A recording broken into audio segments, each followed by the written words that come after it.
and welcome to my channel. My name is Debbie Olabisi. I'm a specialist protection advisor, a speaker and an author.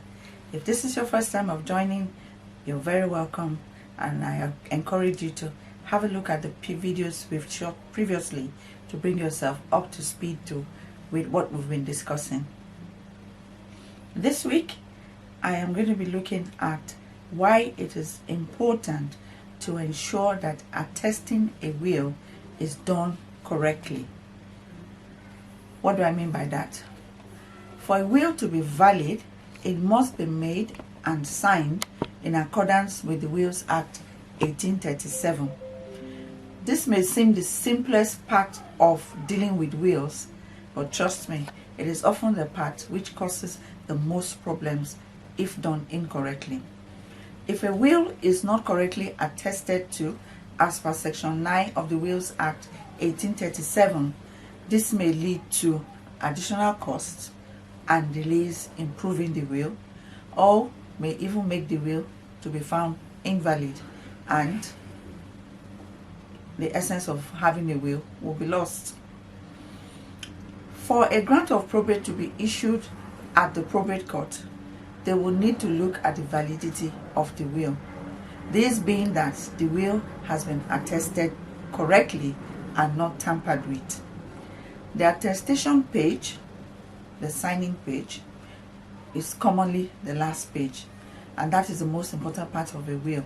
Without this, the will is invalid.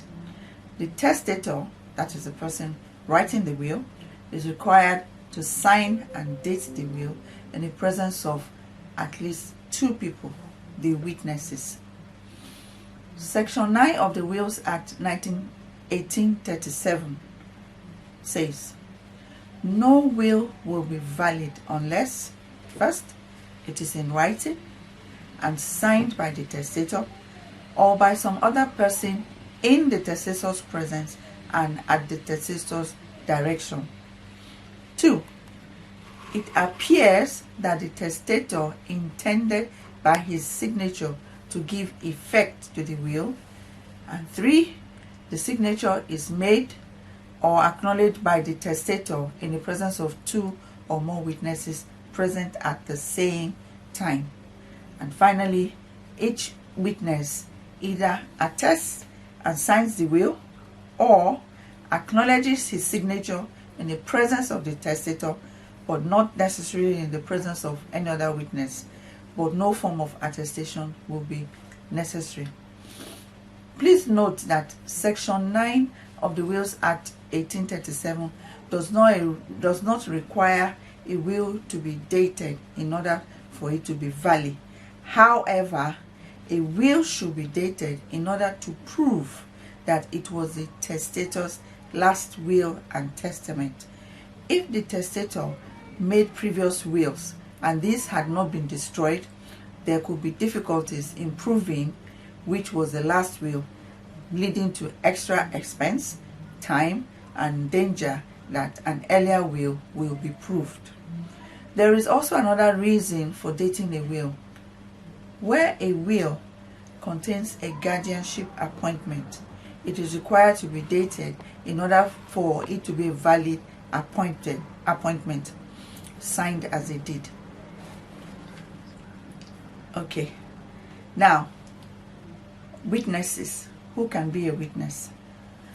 Key considerations as to who should act as a witness to a will is very important. Under Section 15 of the Wills Act 1837, there are actually a few rules as to who can act as a witness, provided they can meet the test of presence. However, the use of certain people could cause issues. The following should be used as a guide, best practice guide.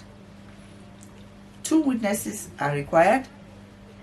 In the case of Attestation versus Allied Dumber Assurance PLC 1998, only 1 witness was used, and the judge confirmed that the duty of care does not end with the drafting of the will, it also extends to the attestation of the will.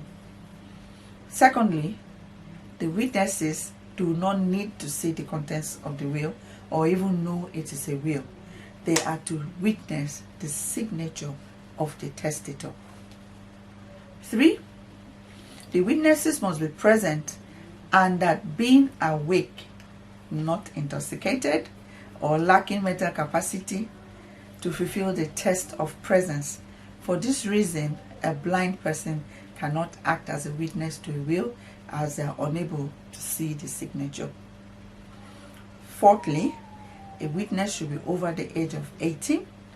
Although there are actually no age restriction as to who can act as witnesses, but they should be aged over 18.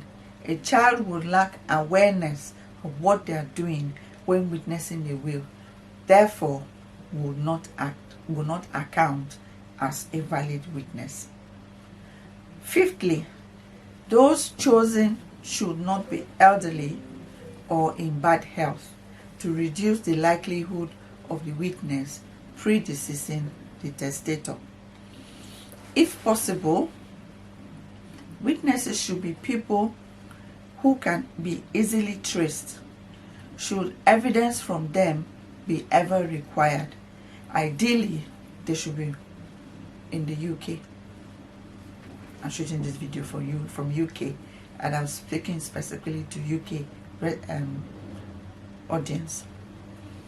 Number 7, at the point when the testator signs the will, both witnesses must remain together, that is, in the same room. However, once the testator has signed, each witness can then sign independently of each other. Number 8, very important. Witnesses must not be a beneficiary or be married to or in civil partnership with a beneficiary. This is very important. Any beneficiary named under the will, a witness should not be married to them or be a beneficiary. If this happens, it could not cause the will to be valid, but however, it will cause the beneficiary's gift to fail. Number 9, all wills that we draft, the testator is required to sign each draft of the will. Although it's not a legal requirement, this also helps to fulfill knowledge and approval of the testator that they have read and understood each page of their will, and also hopefully pick up any errors.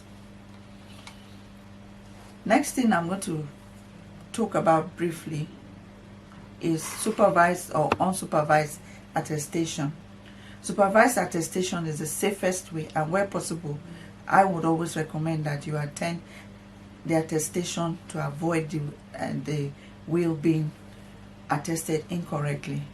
Now, for unsupervised attestation, where it is not possible to be present, clear guidance will be provided as to how the will should be attested. I hope I've been able to explain clearly the importance of ensuring that your will is attested properly. If you have any questions or comments, please feel free to post, and I'm happy to answer your questions. If you have any videos you want me to shoot, also post it, and I'll be happy to share my knowledge. Thank you for watching. If you like this video, remember to click the like button, share and subscribe. Until next time, stay blessed. Bye.